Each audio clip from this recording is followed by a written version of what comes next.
శుక్లాంబరధరం విష్ణుం శశివర్ణం చతుర్భుజం ప్రసన్నవదనం ధ్యాయేత్ సర్వవిఘ్నోపశాంతయే ఆపదామపహర్తారం దాతారం సర్వసంపదాం లోకాభిరామం శ్రీరామం భూయో భూయో నమామ్యహం. బుద్ధిర్బలం యశోధైర్యం నిర్భయత్వమరోగత అజాడ్యం వాక్పటుత్వం చ హనుమత్స్మరణాత్ భవేత్. భారత్ టుడే ప్రేక్షకులకు సుప్రభాతం. మనం సుదినం శుభదం కార్యక్రమంలో ఉన్నాం. ఈరోజు ఆషాఢ బహుళ పాడ్యమి, బుధవారం. సుగ్రీవునకు పట్టాభిషేకం జరిగిన రోజు ఈరోజు. అలాగే అంగదునకు యవ్వరాజ్య పట్టాభిషేకం కూడా జరిగినటువంటి సందర్భం. హనుమదాదులు శ్రీరామచంద్రుణ్ణి ప్రార్థించారు. వాలివధ అయ్యాక, ఓ మహానుభావ, పితరుల నుంచి వచ్చినటువంటి రాజ్యాన్ని ఈనాటికి సుగ్రీవుడు పొందేటటువంటి అవకాశం వచ్చింది. మీరు వచ్చి కిష్కింధలో అతన్ని అభిషిక్తుణ్ణి చేసి ధన్యుణ్ణి చేయవలసింది అని చెప్పి ప్రార్థించారు హనుమదాదులు. ప్రార్థిస్తే అప్పుడు శ్రీరామచంద్రుడు అన్నాడు, చతుర్దశ సమా సౌమ్య గ్రామం వా యది వా పురం న ప్రవేక్ష్యామి హనుమన్ పితుర్నిర్దేశ పాలక అని చెప్పాడు రాముడు. ఓ హనుమంతుడా, పితుర్నిర్దేశ పాలక, తండ్రి గారి యొక్క ఆజ్ఞని శిరసావహించి ఆయన వనాలకు వెళ్ళమన్నాడు. అందువల్ల మా తండ్రి గారి యొక్క ఆజ్ఞని శిరసావహించి చతుర్దశ సమాహ 14 ఏళ్ల కాలం పాటు గ్రామం వా యది వా పురం న ప్రవేక్ష్యామి, గ్రామాల్లో కానీ పట్టణాల్లో కానీ నేను ప్రవేశించను, వనాల్లోనే ఉంటాను, పర్వత ప్రాంతాల్లోనే ఉంటాను.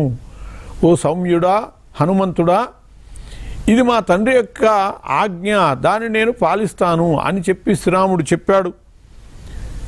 చెప్పి ఆయన అన్నాడు, సుసమృద్ధాం గుహాం దివ్యాం సుగ్రీవో వానరషభ ప్రవిష్టో విధివద్వీర క్షిప్రం రాజ్యేభిషిచ్యతాం. ఇంతలోకే సుగ్రీవుడు కూడా ఆ శ్రీరామచంద్రుడు ఉన్నటువంటి గుహలోకి ప్రవేశించాడు. అటువంటి ఆ సుగ్రీవుణ్ణి గురించి అతన్ని రాజ్యమునందు అభిషిక్తుణ్ణి చేయుదురుగాక అని చెప్పాడు. అలాగే సుగ్రీవునితో శ్రీరామచంద్రుడు ప్రత్యేకించి అంగదుని విషయం కూడా సూచించటం జరిగింది. సహజంగా సుగ్రీవుడు అంగదునకు యవ్వరాజ్య పట్టాభిషేకం చేయటానికి సిద్ధమే.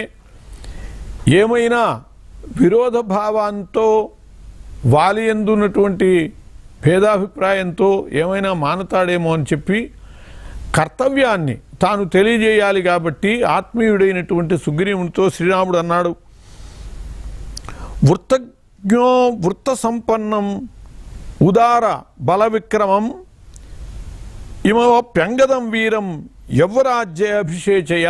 ఓ సుగ్రీవా, ఈ అంగదుడు ఉన్నాడే, అతడు జ్ఞాన సంపద కలిగినటువంటి వాడు, బల సంపద కలిగినటువంటి వాడు.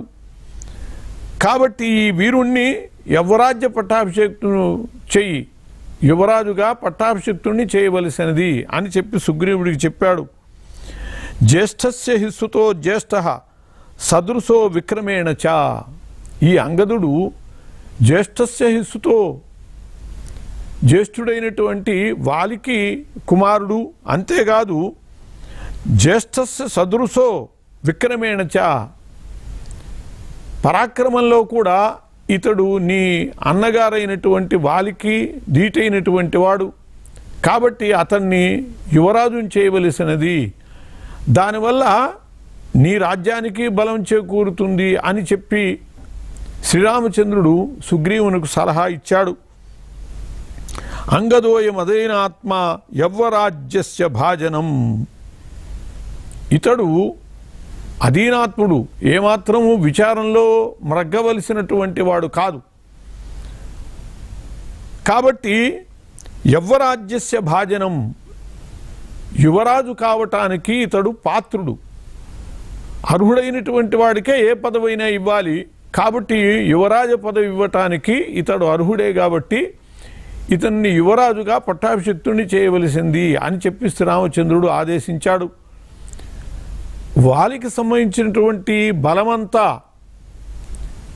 నిర్విరోధంగా సుగ్రీవుని చేరాలి అంటే, సుగ్రీవుని యొక్క మాట ప్రకారం నిలబడాలి అంటే అంగదునకు కూడా తగినటువంటి పదవి ఇవ్వటం కర్తవ్యం, అవసరము, ధర్మం కూడా. అందువల్ల ధర్మం ఎరిగినటువంటి శ్రీరామచంద్రుడు సుగ్రీవుణ్ణి అలా ఆదేశించాడు. ఆ విధంగానే శ్రీరాముడు చెప్పాడు, ఇది శ్రావణ మాసం, ఇక్కడి నుంచి 4 నెలలు వర్షాకాలం కాబట్టి ఈ 4 నెలలు పూర్తయిపోయాక నువ్వు నీ కర్తవ్యాన్ని నెరవేర్చవలసింది అని చెప్పి కూడా ఆదేశించాడు. అభిషించ స్వరాజ్యేచ సుహ సంప్రహర్షయ, నీవు వెంటనే రాజ్యాభిషేకం పొందు, ఆత్మీయులకి ఆనందం కలిగించు, నీవు కూడా సుఖంగా గడుపు ఈ 4 నెలలు. కార్తీక మాసం రాగానే రావణ వధకు ప్రయత్నం చేయవలసింది అని చెప్పి శ్రీరామచంద్రుడు ఆదేశం చేశాడు. ఎందువల్లంటే వర్షాకాలం ఏది కూడా యుద్ధానికి అనుకూలమైనటువంటి కాలం కాదు. రాజులు సహజంగానే దండెత్తి వెళ్ళేది ఎప్పుడంటే కార్తీక మాసంలోనే, ఆశ్వీజ కార్తీక మాసాలలో. అంటే శరదృతువు వచ్చాకే రాజులైనటువంటి వాళ్ళు యుద్ధాలకు బయలుదేరుతారు. కాబట్టి ఎవరి మీద కన్నా దండెత్తటానికి కూడా ప్రశాంతమైనటువంటి ఆ సమయం అనుకూలం. యోధులైనటువంటి వాళ్ళకి ఆహారం సక్రమంగా జరగాలి, అట్లాగే పానీయం సక్రమంగా దొరకాలి. ఆ విధంగానే జలాలు కూడా నిష్కల్మషంగా ఉండి వీళ్ళకి ఇబ్బంది లేని రీతిగా ఉండాలి. వర్షం పడుతూ ఉంటే వీళ్ళు అక్కడక్కడ గుడారాలు వేసుకుని తిరుగుతూ ఉండటం కూడా ప్రయాస. కాబట్టి యుద్ధం ఎప్పుడు కూడా శరదృతువులో కావాలి. కాబట్టి కార్తీక మాసానికల్లా రావణ వధకు కావలసినటువంటి ప్రయత్నం చేయవలసినది అని చెప్పి శ్రీరామచంద్రుడు ఆదేశించాడు.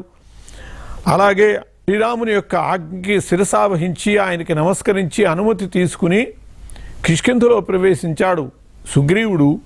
ఆ సుగ్రీవుని వెంట వేలాది వానర వీరులంతా కూడా కిష్కింధలో ప్రవేశించారు. సుగ్రీవునికి నమస్కారం చేశారు. అభ్యసించంత సుహృద సహస్రాక్షమివామరాహ, దేవేంద్రుణ్ణి దేవతలందరూ కూడా అభిషేకం చేసినట్టు, ఆయన్ని గౌరవించినట్లుగా ఈ సుగ్రీవుణ్ణి వానర వీరులందరూ కూడా గౌరవించి ఆయనకే పట్టాభిషేకం చేశారు. ముందుగా సుగ్రీవుని పట్టాభిషేకం కోసమని ఒక సువర్ణ దండముతో కూడినటువంటి ఒక ఛత్రము ఏర్పాటు చేయబడ్డది. అట్లాగే సువర్ణములు బంగారముతో పిడులు చేయబడినటువంటి చామరములు 2 సిద్ధం చేయబడ్డాయి. సకల విధములైనటువంటి రత్నాలు, ధాన్యాలు, అట్లాగే ఓషధులు, క్షీరవృక్షాలకు సంబంధించినటువంటి వేళ్ళు, తెల్లటి పుష్పాలు, వస్త్రాలు, అలాగే సుగంధ పరిమళాలతో కూడినటువంటి పుష్పమాలికలు, అలాగే పుష్పములు, జలపుష్పములు, స్థల పుష్పములు, భూమి మీద మామూలుగా పూసేటటువంటివి, నీళ్లలో పద్మములు, కమలములు, ఇటువంటివి జలపుష్పాలు, ఇవన్నీ కూడా సిద్ధం చేయబడ్డాయి. 16 మంది సుందరీమణులు, కన్యకలు సుగ్రీవునికి ఈ అభిషేక కార్యక్రమంలో పాల్గొనటానికి సిద్ధంగా ఉన్నారు. బ్రాహ్మణోత్తములైనటువంటి వాళ్ళు మంత్రపూతంగా ఈ అభిషేక కార్యక్రమాన్ని నిర్వహింపజేశారు. భిన్న భిన్న నదులు, సమస్త నదుల నుండి తెచ్చినటువంటి జలము, సముద్ర జలములు, ఇవన్నీ కూడా మిళితం చేసి ఆ సుగ్రీవుణ్ణి అభిషేకం చేయటం జరిగింది. అగ్నిని ఏర్పరచి హోమ కార్యక్రమం కూడా నిర్వహింపజేయటం జరిగింది. అట్టా సుగ్రీవునకు అనంతరం అభిషేకం, యువరాజ్య పట్టాభిషేకం అంగతునకు కూడా శ్రీరాముని ఆజ్ఞ ప్రకారం ఈ రోజున నిర్వహింపబడింది కాబట్టి ఈరోజు ఆ శ్రీరాముని ఆజ్ఞని వాళ్ళు శిరసావహించినట్లుగానే ఆ శ్రీరాముణ్ణి మనము స్మరించుకుని ఆయన యొక్క ఆశీస్సులు పొందాలి. స్వస్తి.